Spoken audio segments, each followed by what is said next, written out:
Përshëndetje nderuar teleshikues, jemi së bashku në edicionin informativ të lajmeve këtu në kanalin 7, për më tepër do të ndiqni. Tirana pret nesër një tjetër samit të rëndësishëm. Krerët e shteteve dhe delegacione do të marrin pjesë në procesin e bashkëpunimit të Evropës juglindore. Partia Demokratike kërkon reformë zgjedhore dhe ndryshim të sistemit, por Erd Byllykbashi thotë se pa vullnet politik, ligjet nuk e garantojnë dot votën. Këtë sezon veror pushuesi do të kenë më shumë hapësira publike në plazhe, përveç subjekteve private dhe bashkitë ofrojnë çadra e shezlong me çmime të lira.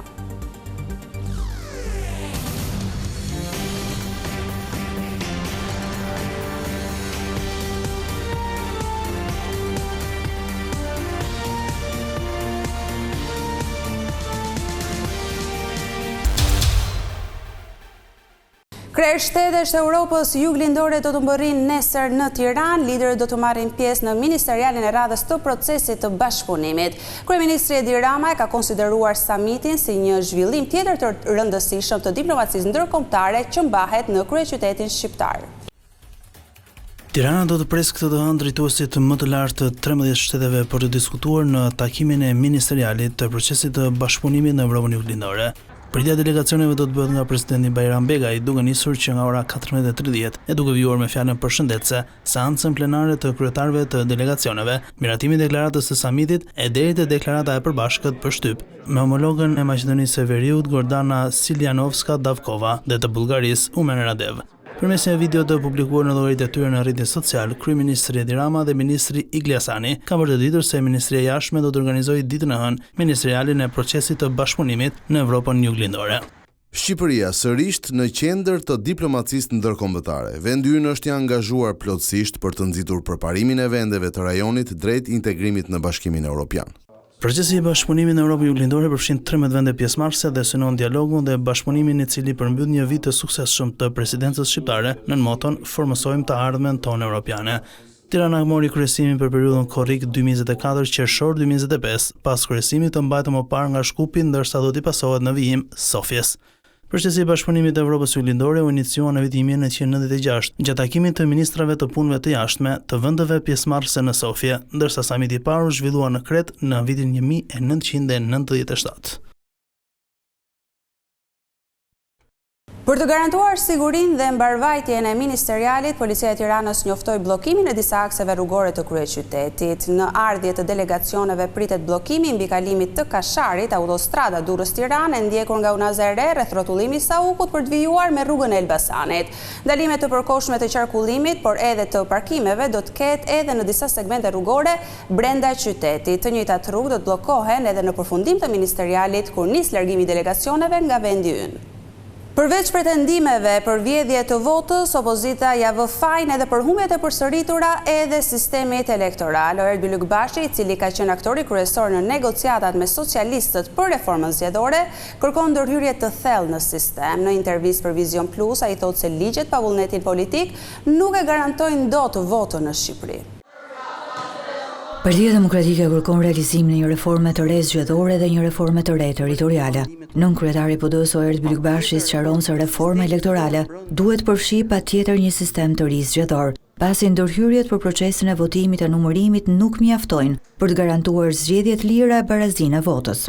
Nevoja është therse, minimalisht për të bërë reformën zgjedhore, brenda asaj reforma e sistemit zgjedhor dhe e lidhur ngushësisht me këtë, por edhe në funksion të qeverisjes së komuniteteve, reformën territoriale administrative. Byllykbashi, i cili ka negociuar sistemin e vitit 2008, vë në dukje se ndërhyrjet e bëra ndër vite, veçanërisht ato të vitit 2020 që u bën nga Partia Socialiste pa konsensusin e opozitës, e kanë shkatruar ata.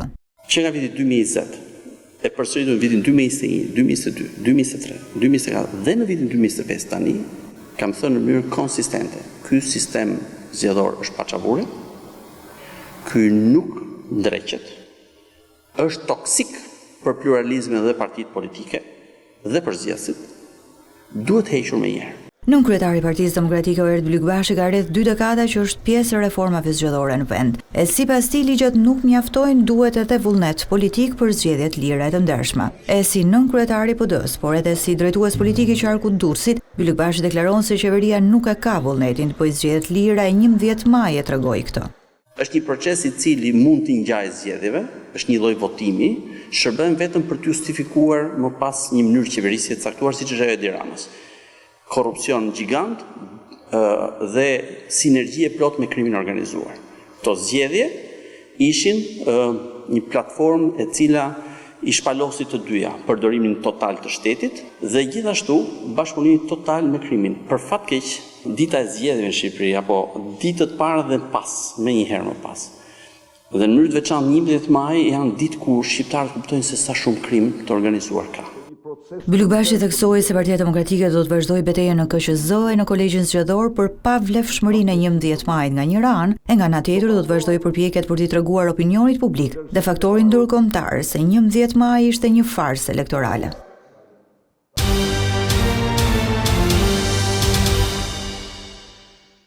Përplasja e 2 automjeteve në rrugën Maliq-Korç ka lënë të plagosur 5 persona. Ata janë dërguar me urgjencë në Spitalin Rajonal të Korçës, ku mësohet se kanë kaluar fazën e rrezikut për jetën. Aksidenti dyshohet se u shkaktuar nga manovrimi i gabuar i njërit prej shoferëve. Një aksident fatmirësisht pa pasojë në jetë njerëzish ndodhi mëngjesin e kësaj të diele në aksin në rrugor Maliq-Korç. Aksidenti ndodhi vetëm pak metra larg kryqëzimit të fshatit Çiflik, ku nga përplasja e 2 mjeteve u plagosën 5 persona, 3 prej të cilëve të rinj. Njëri nga mjetet e përfshira në aksident ka qenë duke lëvizur nga Maliqi në drejtim të Korçës, ndërkohë që mjeti tip Benz ku ndodheshin 3 të rinj po qarkullonte nga Korça në drejtim të Maliqit. Makina me të cilin udhëtonin të rinj ka kryer manovër të gabuar duke kaluar pa respektuar sinjalistikën rrugore nga krahu i djathtë në krahun e kundërt për të hyrë në një biznes në afërsi të aksit nacional. Kjo lëvizje e papritur ka sjellë edhe përplasjen kokë më kokë të automjeteve. Të 5 personat kanë përfunduar në Spitalin e Korçës ku kanë marrë ndihmën e duhur mjekësore. Policia ka shtuar aksionet nga ajri për të parandaluar kultivimin e kanabisit. Në Shkodër, uniformat blu kanë asgjësuar 12.200 bimë narkotike në disa zonat të këtij qarku. Nga operacioni koordinata u vënë në hetim në gjendje të lirë 4 persona. Inxhinieri i pyjeve po hetohet për shpërdorim detyre dhe moskallëzim krimi, ndërsa u proceduan edhe kryeplaku i një fshati dhe 2 vrojtues pyjesh. Ndryshe nga sezonet e kaluara, pushuesi do të kenë mundësi të shfrytëzojnë hapësirat publike në gjithë vijën bregdetare. Task Force ka liruar tashmë një pjesë të madhe të plazheve të zaptuara. Përveç subjekteve private dhe bashkitë ofrojnë çadra dhe shezlong me çmime të lira për qytetarët. Gjatë këtij sezoni veror me ndryshimet ligjore në çdo 1 kilometër vijë bregdetare, 300 metra do të jenë publike. Parcelat publike të plazhit janë lënë në menaxhimin e bashkive dhe në Velipoj është vendosur që organizimi të bëhet i ndarë në 2 pjesë, plazh publik me pagesë, ku mund të gjesh edhe shezlong, apo i gjithë hapësira e lirë për pushuesit. Për këto hapësira të cilat do të kalojnë në administrimin e bashkisë, po punohet me intensitet të lartë në mënyrë që të bëjmë mobilimin e tyre, që të krijojmë kapacitetet edhe kushtet për pushuesit, që duan pse jo të kenë përveç asaj hapësirës pa pagesë, të kenë edhe një hapësirë e cila paguhet, shezloni, çadra edhe ato kushtet që ofron një stacion plazhi normal. Ne së shpejti këtë ditë do të shpallim edhe një dëgjes për transparencë me publikun nga ana e SHA-s, e cila mori në administrim të sipërfaqe. Jemi duke diskutuar për një çmim që varion nga për të thënë gjysma e çmimit të tregut, por pse jo për ta thënë edhe të saktë që varion nga 3.500 lekë deri në 5.500 lekë të vjetra, që mund të shkojë diku tek një mesatare 400 lekë, që besojmë që është një çmim i përballueshëm. Në vijën bregdetare të Durrësit, po ashtu po vijon puna në terren nga ana e bashkisë për të përcaktuar cila do të jenë parcela publike që do të jenë të dukshme me sinjalistik. Do duhet që të ripërditësohen të gjitha ato hapësira, themi, të parcelave të plazheve dhe më pas për ta bërë atë sa më të aksesueshëm, do doja t'i shtroja dhe t'i ftoja, pse jo t'i bëja një ftesë të gjithë qytetarëve, qofshin to vendas, pra Durrësak apo jo, që pushojnë dhe do të pushojnë, ka menduar të pushojnë në vijën bregdetare të qarkut të Durrësit, të cilët do duhet që të shfrytëzojnë patjetër dhe të shplodhen në ato hapësira publike, të kushtuar plazheve publike, por njëkohësisht do duhet sikundër ata e gjejnë në mëngjes plazhin e pastër, të rregullt, të lirë, do duhet ashtu dhe ta lejnë në momentin që ato largohen nga kjo hapësirë publike. Paralelisht, bashkitë po komunikojnë me personat e licencuar si vrojtues plazhi, me qëllim që plazhet publike të garantojnë sigurinë për pushuesit. Frekuentimi i pishinave gjatë muajve të verës shoqërohet me shfaqjen e problemeve të lëkurës. Mjekët thonë se shkaku kryesor është prania e madhe e klorit, ndërsa më të rrezikuarit nga infeksionet janë të vegjëlit. Me rritjen e temperaturave është rritur dhe frekuentimi pishinave dhe bashkë me to edhe infeksionet. Mjekja dermatologe Violeta Dajci thotë se mungesa e higjienës nëpër pishina ka shtuar rastet e irritimit të lëkurës, sidomos tek fëmijët. Rriten infeksionet, por kryesisht nëpër pishina shtohet numri i rasteve me irritime të lëkurës, me alergji të ndryshme, por kuptoj që dhe infeksionet janë shumë më të shpeshta se sa në popullatën që frekuenton detet ose vende pak më të hapura. Kjo ndodh për arsye të klorit që ndodhet në ujin e pishinave dhe që është i domosdoshëm, por në një herë i pak kontrolluar, pra që mund të jetë në sasi më të madhe, duke dashur të disinfektojnë më mirë, nuk hedhin sasinë e duhur. Teksa dermatologët ngrënë shqetësimin e infeksioneve të shumta që merren në ato ambiente, ata japin edhe disa këshilla për të shmangur infektimin. Duhet kontrolluar edhe numri, duhet ketë një limit edhe për numrin e pushuesve për sipërfaqen e pishinës. Irritimet kanë filluar. Janë shtuar raste që vinë, sidomos tek fëmijët e vegjël, me irritim të përgjithshëm në të gjithë sipërfaqen e lëkurës, por që për fat të mirë kapen shpejt nga prindrit. Sa më të vegjël të jenë fëmijët, aq më shpejt përgjigjet lëkura edhe ndaj irritimeve dhe ndaj ujit të klorit. Që këto irritime dhe këto problematika të mos jenë të shpeshta, apo dhe të mos bëhen problematika, është mirë që të bëhet shpërlarja e trupit pasi del nga uji pishinave.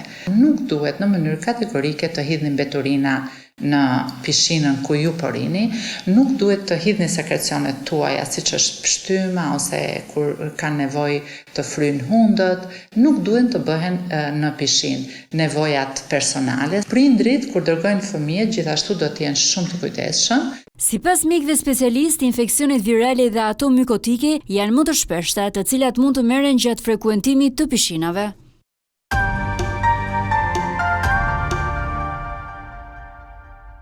Muajt e verës do të jenë të ngjeshur për artistët e teatrit, të operës dhe baletit. Trupa e këtij institucioni do të rrugëtojë në qytete të ndryshme të vendit për të ngjitur në skenë veprat më të mira shqiptare dhe të huaja. Teatri Kombëtar i Operës dhe Baletit ka çelur zyrtarisht sezonin veror, një periudhë intensive aktivitetesh që synon të sjellë artin më pranë publikut. Në një intervistë për Vision Plus, drejtori i këtij institucioni, Aulo Naçi, ndau vizionin e tij për një sezon të mbushur me shfaqje, i cili përfshin jo vetëm performanca në teatrin kombëtar. Synimi është për një teatr më të hapur, më përfshirës dhe më bashkëkohor. Mund të themi që kemi 15 aktivitete vetëm këtë muaj.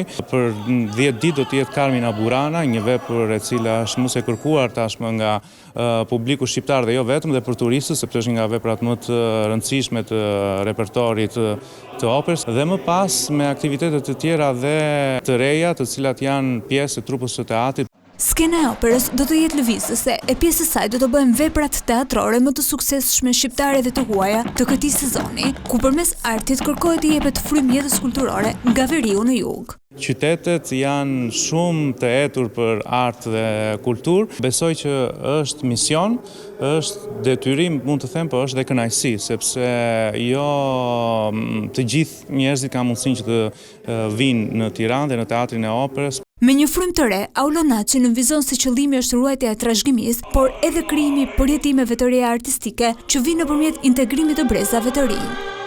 Një pjesë e madhe e të gjithë instrumentistëve që janë shtesë e trupës orkestrës janë të gjithë të rinj dhe të Universitetit të Arteve dhe jo vetëm. Në të ardhmen këta të jenë pjesë e pandare e teatrit të operës së baletit, sepse me gjithë investimin që kanë bërë në vite, qoftë nga familja, por edhe dedikimin, rruga duhet të bëhet më e lehtë për të qenë pjesë e një institucioni elitar kulturor, siç është Teatri Kombëtar i Operës dhe Baletit dhe jo vetëm.